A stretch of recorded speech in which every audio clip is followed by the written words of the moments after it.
Always అన్న first of all congrats. మన Indian women's cricket team world cup గెలుచుకుంది. ఎట్లా అనిపిస్తుంది? First time women's cricket world cup గెలవడం ఇండియాలో.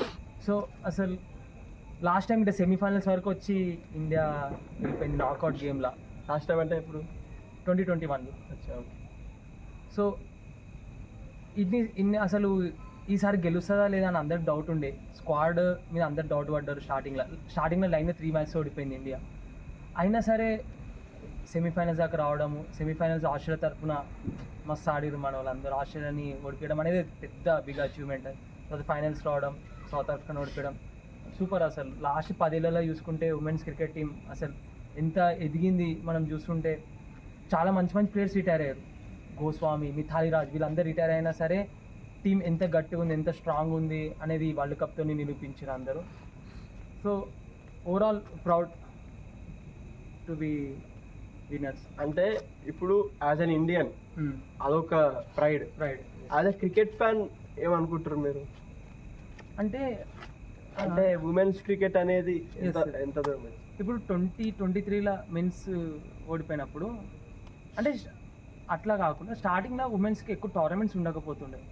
సో వాళ్ళకి మెన్స్ కంటే ప్రతి ఇయర్ ఏదో ఐసీసీ టోర్నమెంట్ ఉంటుండే. T20 వరల్డ్ కప్ అని వచ్చింది. స్టార్టింగ్లో ఉమెన్స్కి అంత లేకపోతుండే.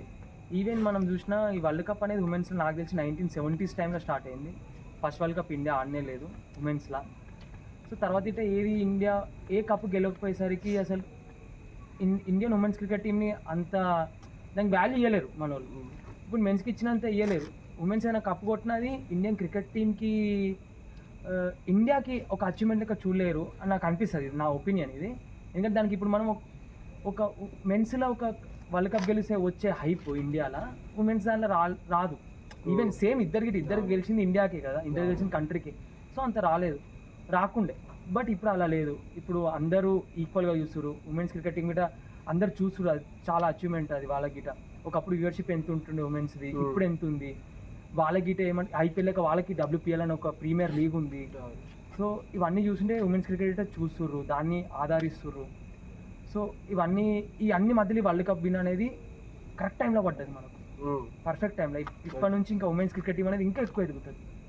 సో ఇంకో నెక్స్ట్ 10 years అవుతా చూసుకుంటే ఇప్పుడు ఏ డామినేషన్ టీమ్స్ ఎట్లా ఉన్నాయి మెన్స్లా అంటే ఆస్ట్రేలియా, ఇండియా, ఇంగ్లాండ్, న్యూజిలాండ్ ఈ 4 డామినేషన్ టీమ్స్ ఎలా ఉన్నాయో అట్లా ఉమెన్స్లో గిట ఇండియన్ టీం డామినేట్ చేస్తానని అనుకుంటున్నాను ఇంక ఇప్పటి నుంచి.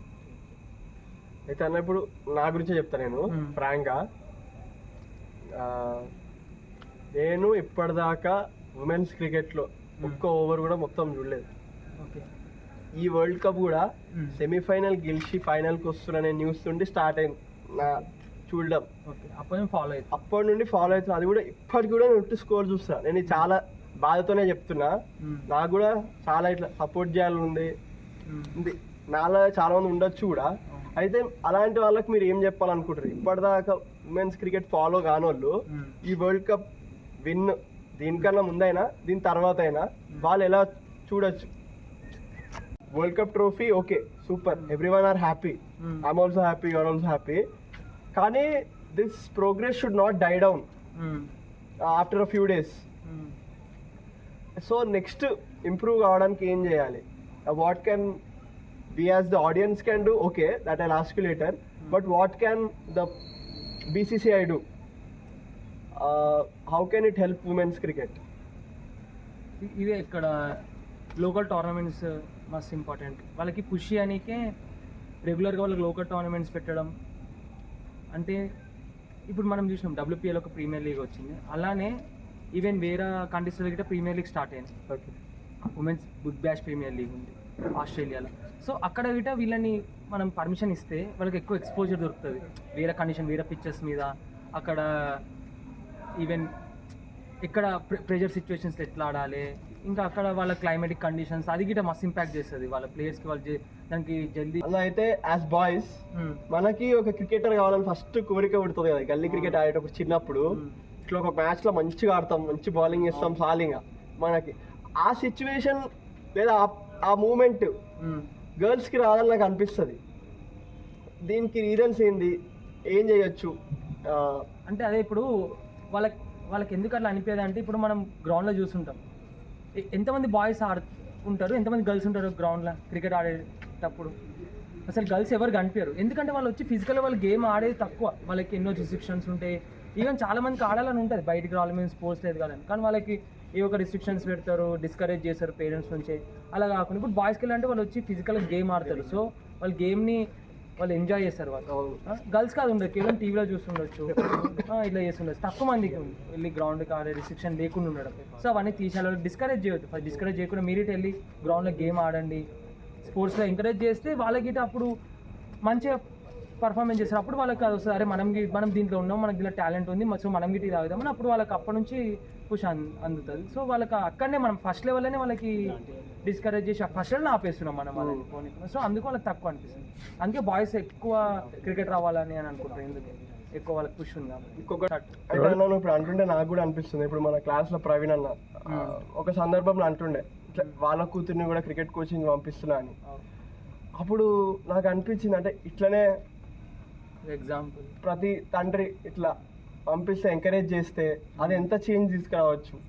అదే వాళ్ళకి చిన్నప్పటి నుంచి పుష్ చేయాలి. ఇప్పుడు నేను అడిగిన అన్న ఒకసారి వాళ్ళ ఇద్దరు పిల్లల్ని క్రికెట్ కోచింగ్ పంపిస్తున్నాను, సో అట్లనే అట్లీస్ట్ క్రికెట్ కోచింగ్ అది కూడా ఏంది బాయ్ గర్ల్ అనే డిస్క్రిమినేషన్ లేకుండా ఇద్దరిని పంపిస్తుంది. అది వాళ్ళు చిన్నప్పటి నుంచి క్రికెట్లో క్రికెట్ అని కాదు, ఏ స్పోర్ట్స్ అయితే ఆ స్పోర్ట్స్ వాళ్ళకి పుష్ చేయాలి. అయితే ఫైనల్గా ఏమంటావు అన్న, అసలు మెన్స్ క్రికెట్ని ఎన్నడైనా ఉమెన్స్ క్రికెట్ రీచ్ అవ్వగలుగుతుందా, ఆ డే వస్తుందా?